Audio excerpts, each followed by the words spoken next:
In the previous tutorial, you learned how to use the microbit to measure light data. That's great, but the eclipse is going to last anywhere from 2 o'clock to about 4:30. That's a lot of button pushing and it's a lot of data to record.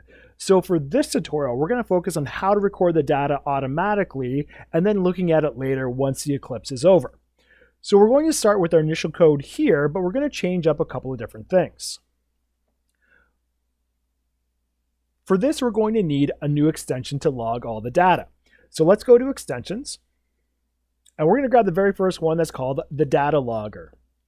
Now this is really awesome because it will take the light sensor data that we have and log it automatically for us.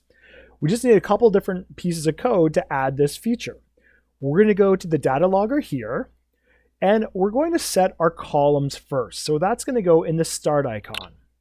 All you're simply going to do is type in the word light because this is what we're going to be recording. Now, we can just move this a little bit over here. We still want to record as much as you want or as little as you want. So for my tutorial, I'm going to leave it at 5 seconds, but for you, maybe you don't want to record that often. Maybe you want to record it once every minute, or you could do 5 minutes by changing out how many milliseconds it's going to be. But what we are going to do is we're going to go back to our data logger, and we are going to grab this first one that will log the data. So the first thing we do is we choose what is the column going to be. Well, the nice thing is we've already set it. So when you click on this, it's already there for you called light. And then what are we recording? We are actually just going to take that input for light level. And remember, we just found it in here, but I just took it from this code here.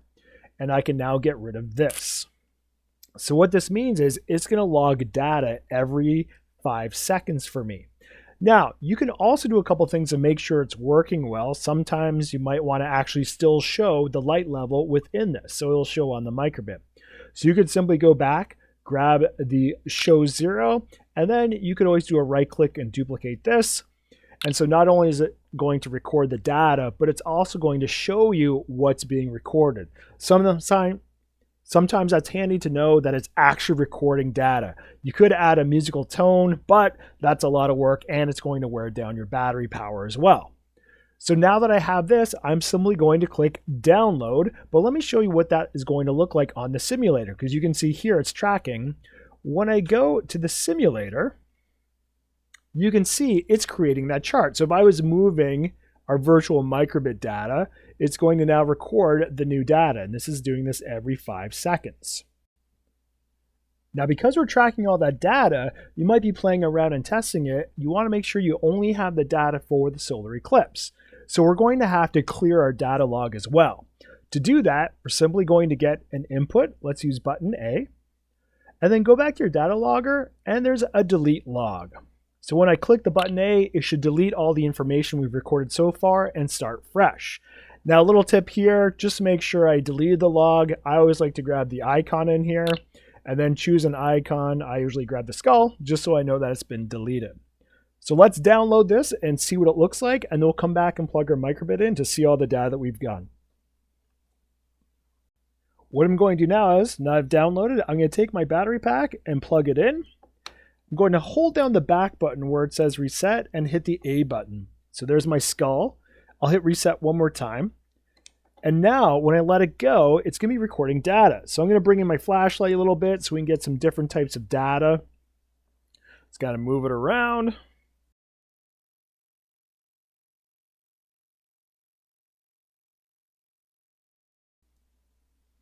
All right, now that I'm done, I'm going to simply unplug it because that's going to stop it from collecting any more data. Now, here's what I'm going to do. I'm going to minimize the screen a little bit, because what's going to happen is once I plug this back in, you're going to see a screen pop up. So let's take our USB, we'll plug this in. And now you can see you get a screen. Right here, you now have a little bit of an icon that looks like Chrome that says My Data. When we double click on that, you're going to see all the data you just recorded. So there you can see about every 5 seconds it recorded something. So we have 0, 69, 120, 0, 130, 139, and then it went to that again too. So we always make sure it's good to clear out that data log, because sometimes we do get some off ones here. So these are probably just pieces of information we don't need because we know that we went at least 30 seconds when we did this little mini tutorial. Now, here's the cool thing. Because we're only recording one piece of data called light, we can actually go to a visual preview. So although mine was pretty sporadic because I was flashing my flashlight over top of it, it's going to be really cool when you upload this data for the Eclipse because you're going to see it over time.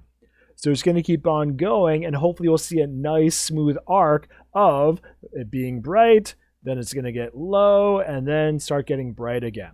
So you're going to do this, and that's why you don't want to record every 5 seconds. That's almost too much data. So you'll probably want to record this just to be maybe every minute, maybe even every 10 minutes or 15 minutes. Is totally going to be up to you.